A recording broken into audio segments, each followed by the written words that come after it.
Halo Bapak Ibu, jadi kali ini kita akan ngebahas pembahasan soal post-test untuk modul yang kedua untuk pembelajaran sosial emosional. Oke, yang pertama, jujur saya sudah mengerjakan. Jadi anggap aja ini kerjain bareng. Dan ini tanpa saya ngeliat yang lain sih sebenarnya. Langsung yang pertama, kerjakan ulang. Oh, boleh kalau mau kerjakan ulang boleh pilih. Tapi kalau tidak mau mengerjakan ulang juga boleh. Jadi ini ada option, ada jawaban skor-skor dari optionnya. Oke, langsung kalau Bapak Ibu dapat soal ini adalah guru matematika di sebuah SMA. Untuk mengajar konsep statistika, Anda merancang sebuah proyek experiential learning yang dikemas dengan proyek menganalisis data dalam kehidupan sehari-hari. Para siswa akan mengumpulkan data, menganalisisnya, dan mempresentasikannya temukan mereka dalam bentuk laporan dan presentasi. Anda berencana melibatkan guru bahasa Indonesia untuk membantu mereka dalam menulis laporan yang baik dan guru BK untuk memfasilitasi keterampilan komunikasi dan kerja sama tim. Berapa guru di sekolah merasa proyek ini akan terlalu banyak melibatkan waktu di luar kelas dan khawatir mengganggu jadwal pembelajaran mereka. Bagaimana Anda mengatasi situasi ini? Nah, berarti kalau seperti ini kan kita harus tetap mengutamakan kolaboratif antara guru-guru yang berkaitan gitu, apalagi ada ini proyek. Oke, berarti yang saya pilih itu adalah mengadakan diskusi kolaboratif dengan guru terkait untuk menjelaskan manfaat lintas mata pelajaran dalam proyek ini dan mengatur pembagian waktu agar tidak mengganggu agenda utama pembelajaran. Nah, ini emang yang terbaik ya Bapak Ibu ya. Gimana biar bisa berjalan proyek ini berarti diskusi kolaboratif dulu dengan guru yang berkaitan yang tadi diperlukan adalah guru bahasa Indonesia dan juga guru BK dan juga mengatur pembagian waktunya. Oke, lanjut untuk yang kedua ada soal dalam rangka membangun school well-being, Anda mengusulkan pembentukan satuan tugas atau satgas anti perundungan. Pada awalnya program ini disambut baik oleh para guru dan siswa hingga banyak di antara mereka mendaftarkan diri sebagai anggota Satgas. Namun, tim dari perwakilan guru khawatir jika nantinya tidak dapat meluangkan waktu untuk membina dan menjalankan tugasnya di Satgas karena beban mengajar yang tinggi. Kondisi ini juga dikhawatirkan akan berdampak pada efektivitas program yang akan dilaksanakan nantinya sehingga dampak nyata dari keberadaan Satgas tidak sepenuhnya terasa.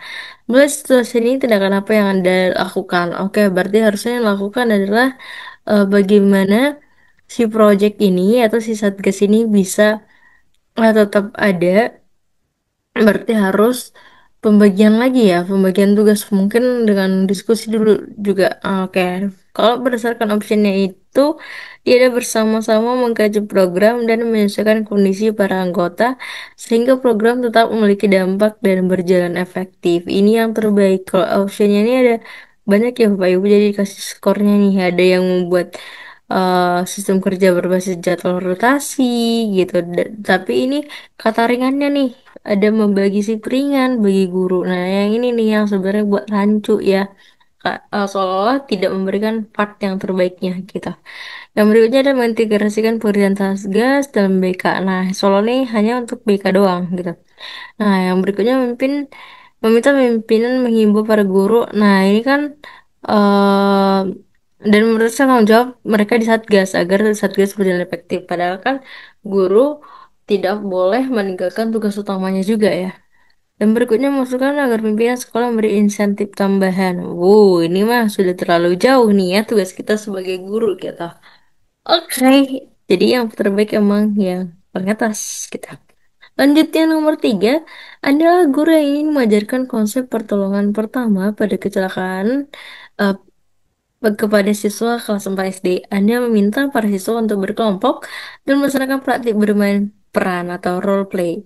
Dengan cara salah satu siswa pura-pura terluka ringan dan yang lain menjadi penolong. Saat kegiatan berlangsung, para siswa terlihat sangat antusias, namun banyak yang tidak memperhatikan arahan dari Anda. Terlihat banyak siswa bermain-main saat role play hingga berlarian. Anda berusaha menghentikan kegaduhan dan mengarahkan siswa kembali ke aktivitas yang lebih terarah, tapi sebagian siswa justru semakin jadi semakin gaduh, bahkan ada yang menolak mengikuti instruksi Anda dalam situasi ini, apa tindakan yang Anda lakukan? Oke, berarti harusnya karena kan udah ada yang berlarian nih, udah benar-benar gaduh kan. Nah, Anda berusaha menghentikan kegaduhan, nah berarti dengan apa? Dihentikan dulu semua role play-nya, terus meminta siswa bergantian melakukan role play di depan kelas gitu. Jadi semua siswa benar-benar terlibat in the end-nya gitu. Jadi akhirnya pembelajaran itu eh, konsep pertolongan pertama ini bisa berjalan dengan kondusif. Itu emang yang terbaik Bapak Ibu. Kalau yang lain, dia menarik mencoba memberikan contoh hasil role play yang menarik.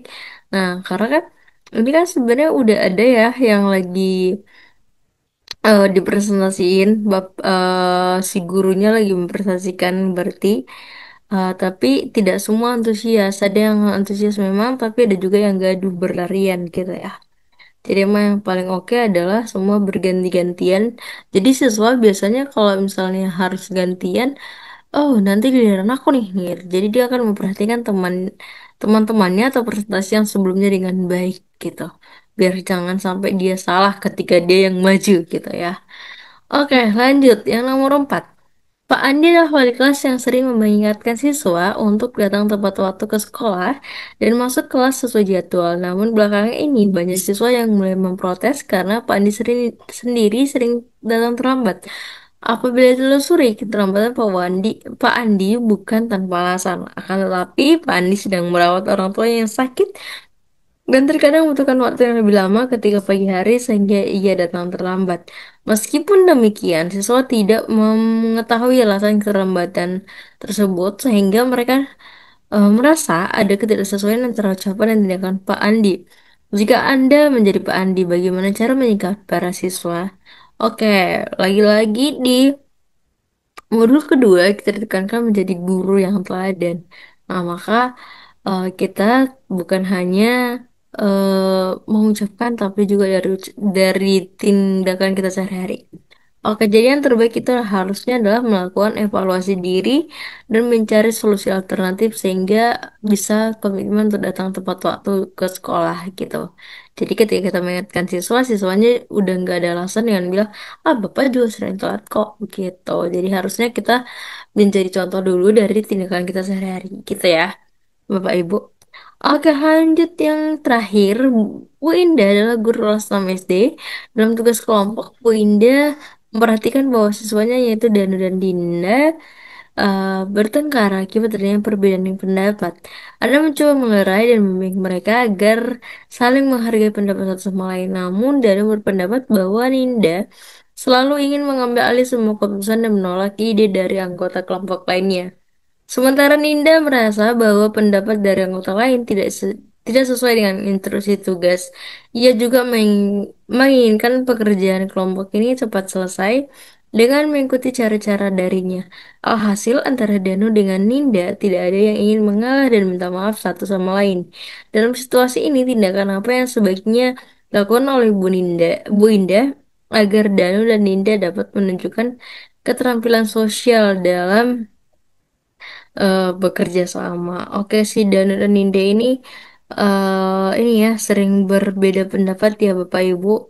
Nah, berarti apa yang harus dilakukan guru? Berarti harusnya adalah menginisiasi sesi refleksi diri untuk para siswa dalam bekerja kelompok dan pentingnya mendengarkan dan menghargai satu sama lain. Jadi biar si Linda dan si Danu ini benar-benar bisa belajar untuk menghargai satu sama lain, belajar mendengarkan juga, biar tidak hanya saling cekcok gitu. Oke, emang ini yang terbaik karena kalau kita cek lagi alasan atau jawaban-jawaban yang lainnya itu eh, dia itu untuk seluruh anggota kelompok secara adil gitu, memberikan bagian yang berbeda, memberikan teguran konstruktif sama lain dan mengambil keputusan bersama. Oke, sebenarnya semua benar ya Bapak Ibu ya, tapi kita memilih yang terbaik dari untuk yang ini adalah refleksi diri karena di modul 2 yang salah satu yang diterapkan adalah harus refleksi juga gitu. Oke, sampai di sini pembahasan untuk post-test modul yang kedua, topik yang kedua Bapak Ibu.